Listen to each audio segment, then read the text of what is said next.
अमरावती महानगरपालिका आयुक्तांना प्रवीण पोटेंनी झापलंय। नालेसफाईवरून मंगेश गोंदवलेंना फोनवरून झापलंय। रुग्णालयात पाणी शिरत असल्यानं रुग्णांना त्रास होतोय। जेसीबी नाला साफ करा।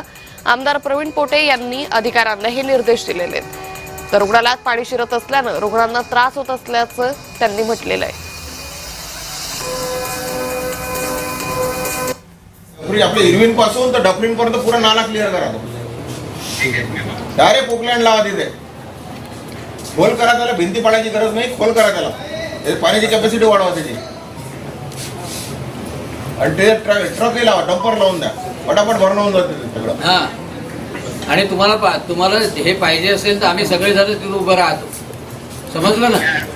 हा, बिलकुल ह्या गोष्टी निग्लेक्ट करायच्या नाही, कोणाचंही काही प्रेशर असो, ठीक आहे?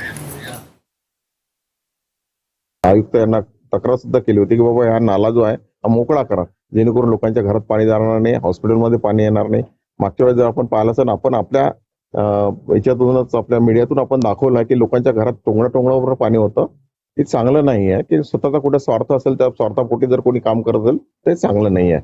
आपण हे काम आहे, आम्ही लोकप्रतिनिधी म्हणून काम करतो, शासनासाठी काम करतो, लोकांसाठी काम करतोय, याचं आपण भान ठेवलं पाहिजे, हे त्यांना आम्हाला सांगणं होतं।